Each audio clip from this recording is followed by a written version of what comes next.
Kembali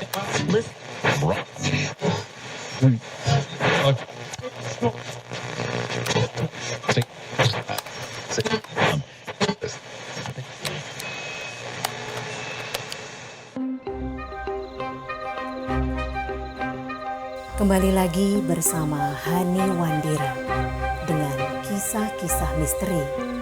Kali ini dengan judul Di Gondol Wewe. Seperti apa kisahnya? Selamat mengikuti.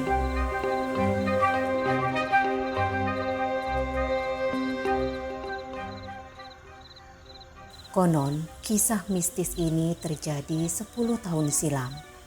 Kala itu, permainan kelereng masih sangat populer di kalangan anak-anak. Seperti biasa, sepulang sekolah, Setio dan teman-temannya bermain kelereng di pekarangan milik tetangganya. Pekarangan itu dikelilingi pohon-pohon besar dan rindang. Untuk masuk ke pekarangan harus melewati 2 rumpun bambu yang seolah menjadi gerbang. Masuk ke pekarangan ada sebidang tanah kosong. Karena redup dan sejuk, tidak heran anak-anak sering menggunakannya sebagai tempat bermain.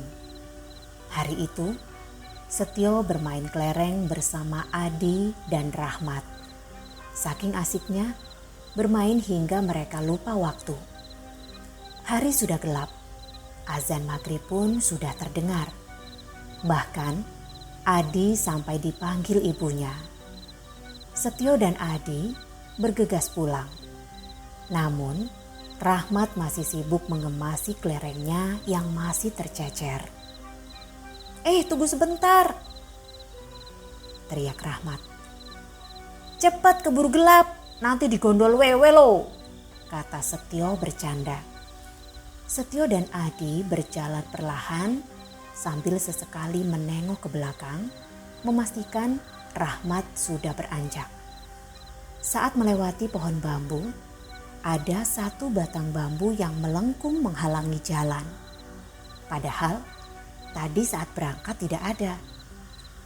Tubuh Setio dan Adi pendek, jadi mereka menunduk dan melewati bambu dari bawah. Berbeda dengan Rahmat yang tubuhnya lebih tinggi.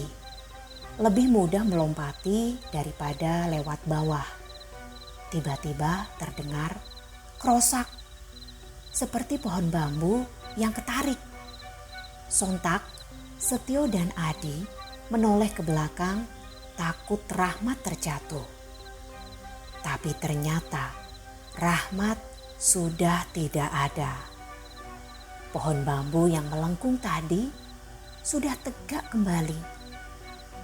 Setio khawatir dan kembali ke pohon bambu, mengecek sekitar pohon bambu mencari sahabatnya itu. Tapi nihil, Rahmat menghilang. Awalnya mereka pikir Rahmat hanya bercanda dan ingin menakut-nakutinya. Tapi pikiran itu berubah menjadi sebuah ketakutan ketika lebih dari 10 menit mencari, Rahmat tak kunjung terlihat. Dengan cepat, Setio dan Adi berlari ke rumah Rahmat, menceritakan bahwa Rahmat hilang di pekarangan kosong itu. Ayah dan ibu Rahmat kaget. Wajah mereka pucat namun tidak menjelaskan apapun. Tanpa banyak bicara, ayah Rahmat segera mengantar mereka pulang. 2 minggu Setio dan Adi masih tidak tahu apa-apa. Yang mereka tahu, Rahmat menghilang entah kemana. Ayah, ibu, dibantu seluruh warga, bahkan Pak Kiai ikut mencari Rahmat. Sampai 7 hari Rahmat belum juga kembali. Selama itu pula, ayah dan ibu Rahmat menggelar pengajian setiap hari. Hingga pada malam ke-14, salah seorang warga menemukan Rahmat pingsan di bawah pohon bambu. Rahmat dibawa pulang.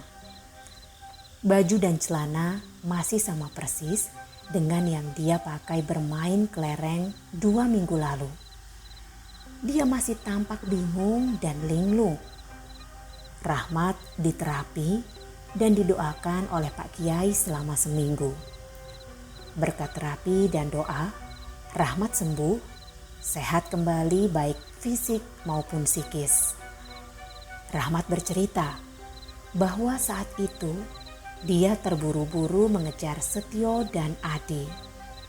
Tanpa pikir panjang, Rahmat melangkahi pohon bambu yang melengkung.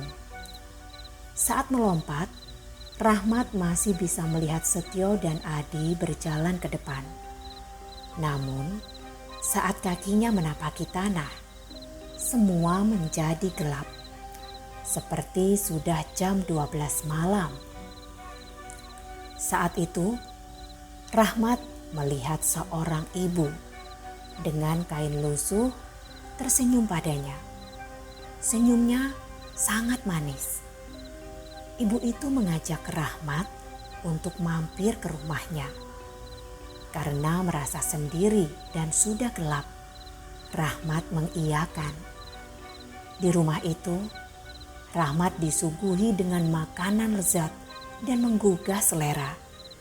Ada susu, roti, permen, bahkan rendang makanan kesukaannya. Pokoknya segalanya tersedia di sana.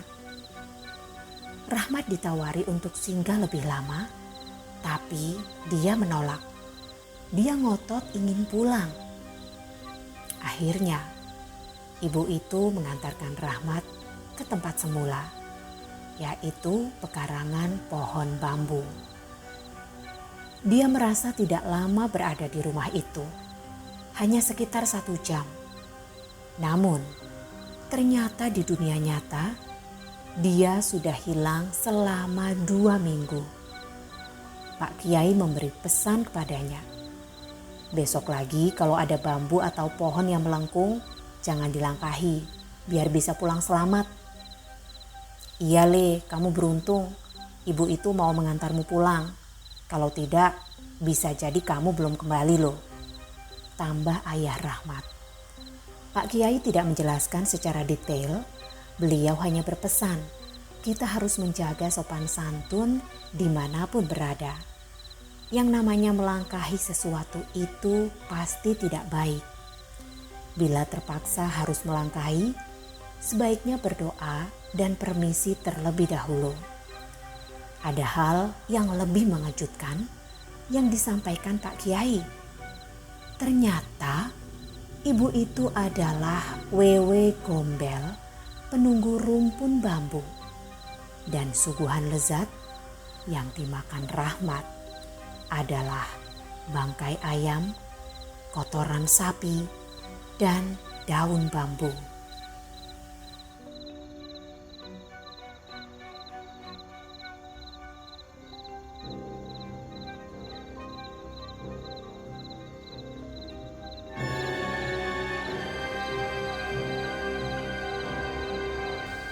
Demikian kisah misteri kali ini.